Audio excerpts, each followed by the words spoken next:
बहुत बड़ी खबर आपको बता दें, उत्तर प्रदेश के अलीगढ़ से आ रही है, जहां पर नारायण साकार हरि उर्फ बाबा सूरजपाल के आश्रम पर अनुयायी पहुंच रहे हैं। और एक अनुयायी का यह दावा है कि बाबा सूरजपाल अलीगढ़ के आश्रम में मौजूद थे। बाबा के अनुयायी ने यह दावा किया है कि उन्होंने बाबा को अलीगढ़ आश्रम से सुबह जाते हुए भी देखा है। उनका यह भी दावा है कि उन्होंने सफेद कपड़ों में बाबा को निकलते हुए देखा है और बताया है कि बाबा सफेद गाड़ी पर बैठकर हाईवे की तरफ चले गए थे। तो देखिए, लगातार जो अनुयायी हैं वो बाबा के आश्रम तक पहुंच रहे हैं और इस बीच ये बहुत बड़ा दावा जो है उनके ही एक अनुयायी ने किया है कि उन्होंने बाबा को अलीगढ़ के उस आश्रम में देखा है। आपने बताया है कि आपने सुबह बाबा जी को देखा हमने सवेरे, जब भजन करते हैं तो बाबा जी को देखा था। अलीगढ़ में है? अलीगढ़ में। अच्छा, तो सबसे बड़ा सवाल यही है कि बाबा सूरजपाल कहां है, उसका कोई पता नहीं चल पा रहा है। इस बीच न्यूज़ 18 इंडिया पर बाबा के एक सबसे नजदीकी ने कई अहम जानकारियां दी हैं। बाबा सूरजपाल के आश्रम में खन्ना जी के नाम से मशहूर बाबा के नजदीकी के दावे के मुताबिक हाथरस में भगदड़ वाली घटना एक सोची समझी चाल। ये बताइए खन्ना जी, इस वक्त कि बाबा कहाँ है, सबके दिमाग में एक ही सवाल सर ऐसा है कि हम यहाँ पर हैं और हमें यहाँ पर एक सेवक की तौर पे जो भी जिम्मेवारी है उसे अपना निभा रहे हैं। अब आप महापुरुष आ रहे हैं तो आपसे भी बात करनी पड़ती है और भी आगंतुक बहन भाई आते हैं तो उनसे भी बात करनी पड़ती है। इसलिए इस समय हमें ये नहीं पता कि वो कहाँ पर है। अच्छा। क्योंकि हमारा संपर्क नहीं हो पा रहा है, हमसे कोई बात ही नहीं हो पा रही है, तो हम कैसे कहते हैं भाई कहाँ पर हैं। आप तो काफ़ी नज़दीकी हैं, तो आपके साथ कम से कम संपर्क तो आपसे होगा ही। नज़दीक की बात नहीं होती है, बात होती है कर्म की और वचन की। अब हमें यहाँ कर्म मिला हुआ है और हम वचनबद्ध हैं। ये बताइए कि AP सिंह जो आपके वकील हैं जी, आश्रम की तरफ से जो बाबा जी के वकील हैं, उनका ये दावा है कि स्प्रे फेंका गया था और उन्होंने उस स्प्रे से कुछ लोगों ने भीड़ का फ़ायदा उठाकर स्प्रे फेंका और महिलाओं को बेहोश किया। लेकिन हमने न्यूज़ 18 इंडिया पर कुछ ऐसी चश्मदीद अनुयायी थे जिनसे हमने पूछा तो उनकी तरफ से ये कहा गया कि कोई स्प्रे नहीं था, वो मौके पर मौजूद थे। ऐसा है देखो कि वहाँ हम तो थे नहीं, ना ही हमने कुछ देखा है, लेकिन वहाँ की जो जिधर पंडाल था उधर हाथा हुआ था क्या? क्यों साहब, पंडाल था उधर हुआ था हाथा?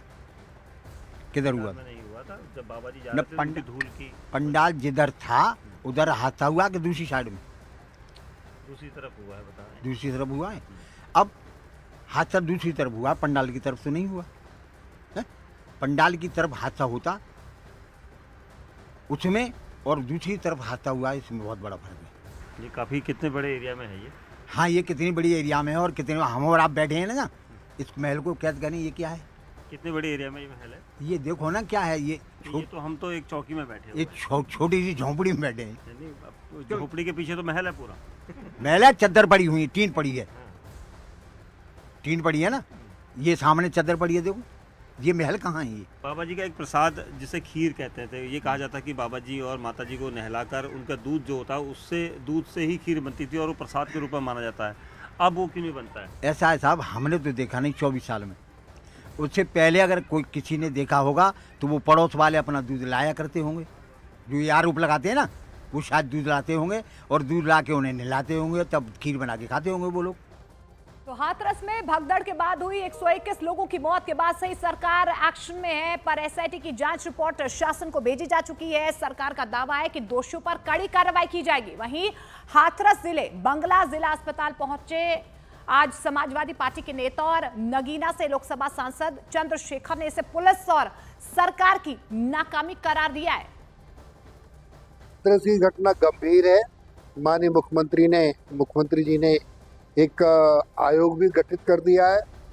दोषी इसमें बख्शे नहीं जाएंगे और पुलिस आयोग जो गठित हुआ है, शासन प्रशासन ने इसको गंभीरता से लिया है, कड़ी कार्रवाई की जाएगी। देखिए, सबसे बड़ा तो फेलियर एडमिनिस्ट्रेशन का है और सीनियर अधिकारियों का है, जिन्होंने किसी बाबा के भरोसे इतनी बड़ी जनता को छोड़ दिया।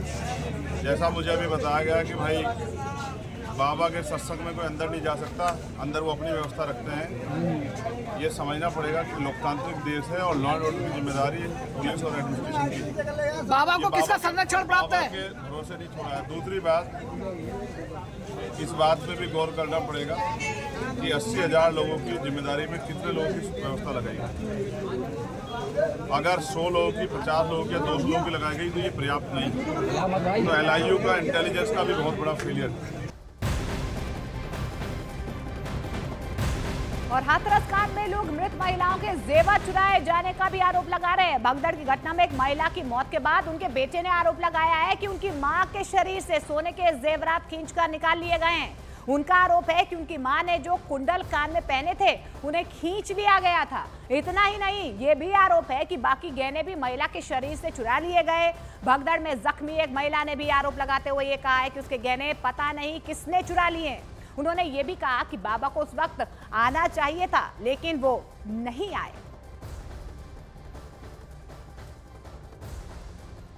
आपकी माताजी ने क्या कोई आभूषण सोने के वगैरह पहने हुए थे? जी, कान में कुंडल पहने हुई थी मेरी मम्मी, और नाक में वो लौंग थी, और पैर में फाजेब थी, गले में जंजीर ये पहनी हुई थी, और हाथ में अंगूठी थी। अच्छा। हाँ, वो भी कुछ नहीं मिला। कान में खून था? हाँ। इससे ऐसा लगे कि वो, हाँ, ऐसा लग रहा था कुंडल खींचे हुए हैं। क्या गायब हुआ?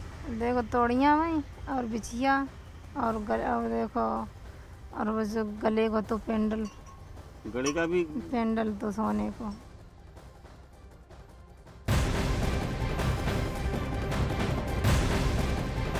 वहीं हाथरस कांड में जिस तरह से बाबा के वकील AP सिंह दावा कर रहे थे कि वहां पर जहरीला स्प्रे लेकर कुछ लोग घुसे थे और घटना को साजिश के तहत अंजाम दिया गया, उसे घटना में अपनों को खो चुके लोगों ने खारिज कर दिया है और सवाल उठाया है कि अगर गुंडे बदमाश घुसे थे तो ये तो बाबा और उनके सेवादारों की जिम्मेदारी थी ना।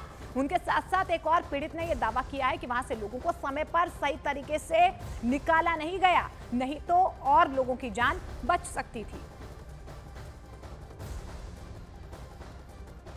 साजिश करिए, इस चीज़ को बाबा जी ध्यान दें।